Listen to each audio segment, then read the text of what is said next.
Обмен опытом и помощь в борьбе с COVID-19. С такой целью прибыла в Туву делегация врачей в составе 5 человек. Инфекционисты, эпидемиологи и реаниматологи уже побывали в госпиталях и больницах, где врачи в красных зонах круглосуточно ведут борьбу с новой коронавирусной инфекцией. Как сообщил врач-анестезиолог-реаниматолог Константин Шаповалов, у Министерства здравоохранения Тувы достаточно мощностей в плане специального оборудования и не только. Нас действительно впечатлили те мощности и ресурсы, которые есть у системы здравоохранения Республики Тыва. Вот такой замечательный многофункциональный центр.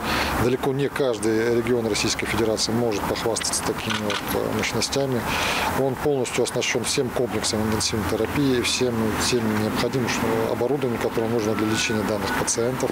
Более того, мы посетили и другие медицинские организации, которые развернуты для оказания помощи. Всего развернуто достаточно большое количество коек, мы с вами знаем, да, что позволяет успешно справляться на достаточном уровне с теми задачами, которые ставит эпидемия перед системой здравоохранения.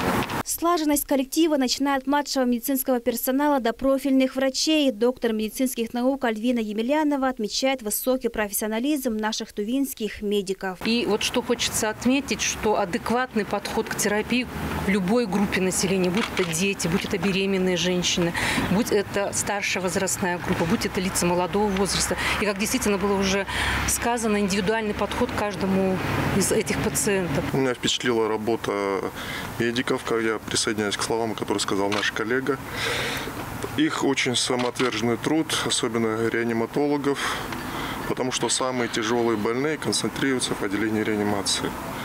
И сравнивая свою работу с работой ваших врачей, я считаю, что они ни в чем нам не уступают. Специалистами и экспертами рекомендована закупка дезинфицирующего оборудования для улучшения организации переходных зон в стационарных госпиталях. Также опытными врачами положительно отмечена работа Минздрава региона по созданию необходимого количества инфекционных койко-мест. Есть рекомендации у нас для Министерства здравоохранения Тывы приобрести определенные технические устройства, позволяющие очищать воздух, дезинфицирующие устройства, которые могли бы облегчить реализацию тех задач, которые и сейчас выполняются только силами и средствами, которые, может быть, можно было бы заменить на другие технические устройства.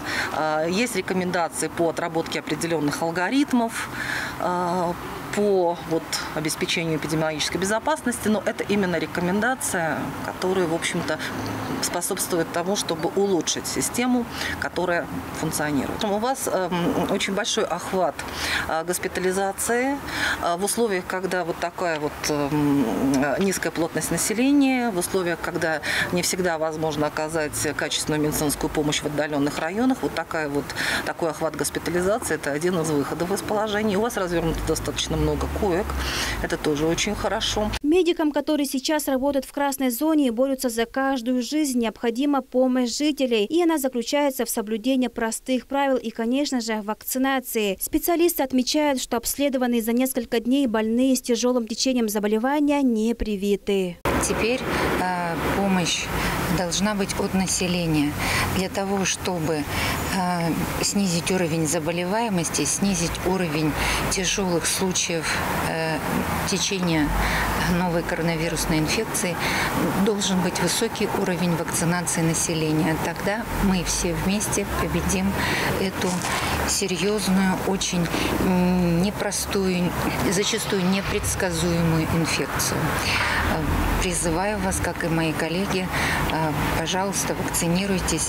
Этим вы поможете и нам, и себе. Напомню, что специалисты, командированные из Москвы, а также Читинской и Приволжской областей, эксперты поработают в Туве до 11 августа. Айраса Чайхан Донгак, Мира Энергит, Тува 24.